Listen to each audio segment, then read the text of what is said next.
Et salut, c'est François, bienvenue dans cette nouvelle émission. Aujourd'hui et toute cette semaine, on va parler crypto-monnaie. Donc on va avoir des émissions vraiment très intéressantes, on va parler de plein de choses complètement différentes.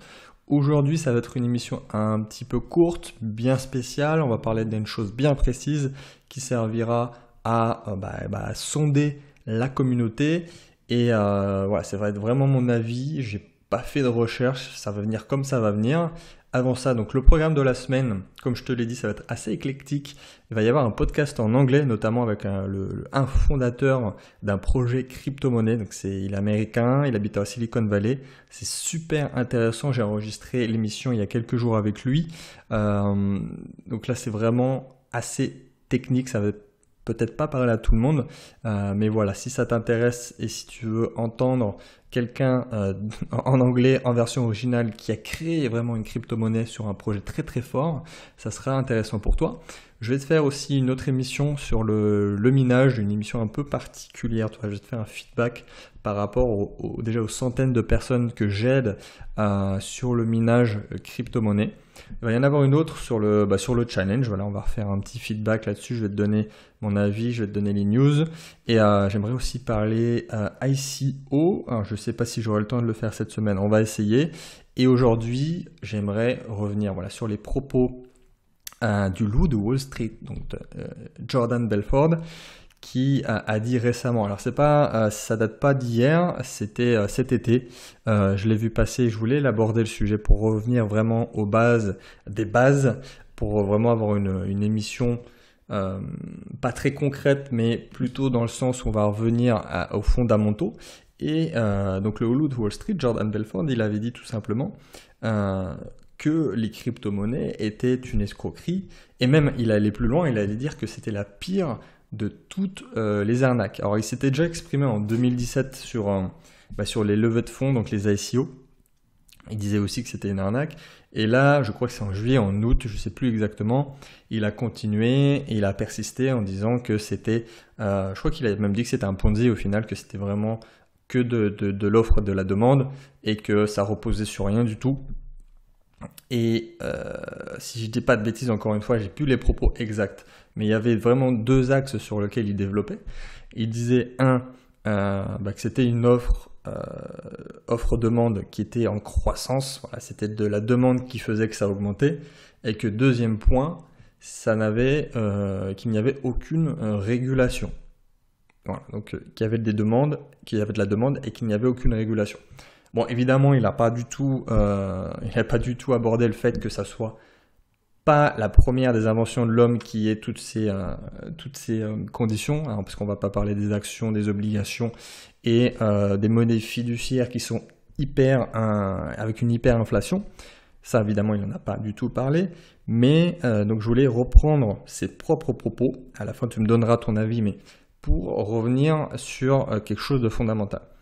Et ça m'avait fait penser ces propos à une phrase que mon ami Nicolas Popovic m'avait sortie une fois. Je crois que tu l'as peut-être découvert sur cette chaîne, Nicolas.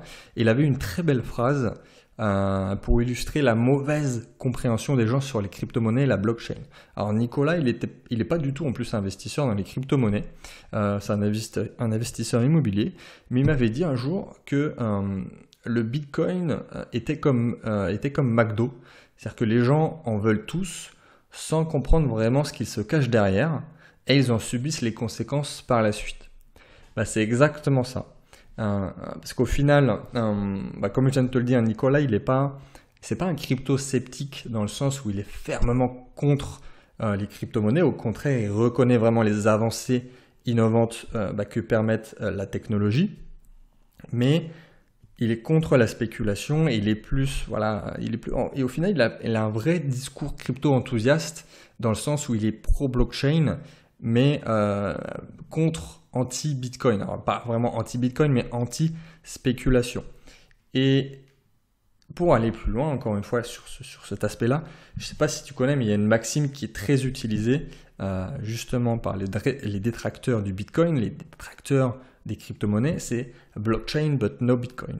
C'est-à-dire que ces personnes rejettent tout simplement les crypto-monnaies qu'ils jugent peu fiables, qu'ils jugent avec tous les défauts que vous voulez, mais il trouve intéressant de garder voilà, la technologie sous-jacente qu'on appelle la blockchain. Bon, après, je pense que Jordan Belfort n'y connaît absolument rien du tout en crypto-monnaie, qu'il a peut-être même jamais entendu le mot blockchain. Il n'a aucune connaissance, parce que déjà au départ, c'est un commercial, il n'est pas du tout technique. Et pour revenir sur le blockchain but no Bitcoin, ça peut être dans un sens assez intéressant d'avoir cette vision, parce que l'objectif est viable, donc c'est-à-dire vraiment développer la technologie blockchain. C'est le discours que je tiens, c'est le discours que je développe tout le temps d'ailleurs, mais les personnes qui utilisent vraiment ce raisonnement, ils comprennent pas au final, ils comprennent pas vraiment comment ça marche la blockchain. L'idée, je pense, c'est vraiment avoir une tendance de rejeter le Bitcoin, ils trouvent tendance de rejeter les crypto-monnaies, mais le fait est que la blockchain, les blockchains, parce que tu peux y en avoir une infinité, elles ne peuvent pas fonctionner sans unité de valeur intrinsèque. Donc voilà, ça sert vraiment, les crypto-actifs, ça sert de socle pour le modèle de sécurité, le modèle voilà, qui est basé sur ce qu'on appelle la théorie des jeux, donc c'est un domaine des mathématiques qui étudie le comportement humain via les interactions, les différentes interactions des choix des individus. Et en fait, voilà, c'est comme ça que ça marche. Il faut avoir une valeur intrinsèque qui va rendre utilisable la blockchain. Parce que la blockchain en elle-même, en tant que système de registre, comme système de traitement de données, c'est pas révolutionnaire, ou en tout cas c'est peu efficace et peu révolutionnaire. Donc si tu utilises une blockchain, voilà, c'est pour créer un système décentralisé. Et pour arriver à une décentralisation réelle, il faut avoir des transactions qui vont être validées sans donner à qui que ce soit le pouvoir de contrôler le réseau. Et ça, voilà, c'est la meilleure utilisation des crypto-monnaies que tu peux avoir. Un crypto-monnaie, c'est pas une monnaie au final, c'est un protocole qui s'appuie sur les possibilités offertes par la blockchain. L'un marche avec l'autre. C'est exactement pareil qu'avec Internet à l'époque. Je reprends toujours l'exemple d'Internet, mais à l'époque, voilà, le World Wide Web, en tant que tel, ça servait à rien. Mais l'arrivée de tout ce qui était HTML, c'est devenu un protocole pour le World Wide Web. Donc la blockchain peut avoir toute l'ingénierie derrière, toute l'ingéniosité technologique pour devenir très intéressante, pour devenir un peu un protocole pour les transactions de confiance, mais il faut avoir derrière cet aspect d'avoir d'une vraie valeur qui puisse être utilisable. Donc le web, ça a été essentiellement en fait réalisé et apporté au grand public par HTML.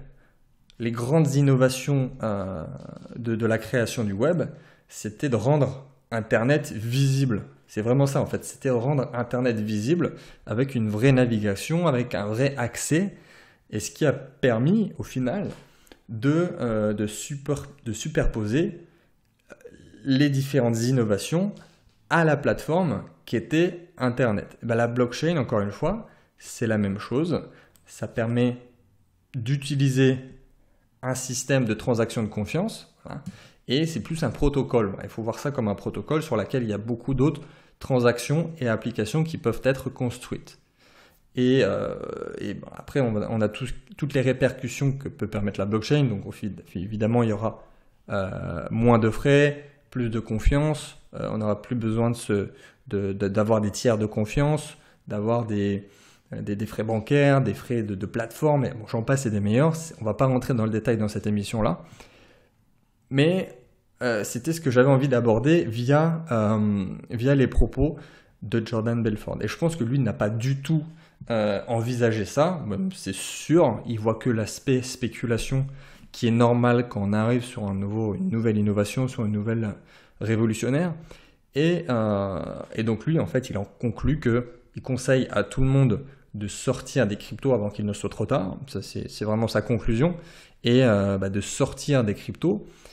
Bon, après, il faut voir aussi quel est le but de Jordan Belfort.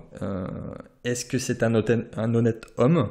À vous de juger. Est-ce que lui va vouloir se placer en fonction Est-ce que vous êtes prêt, vous, peut-être à donner votre argent à Jordan Belfort pour qu'il fasse fructifier votre capital, sachant en connaissant son passé?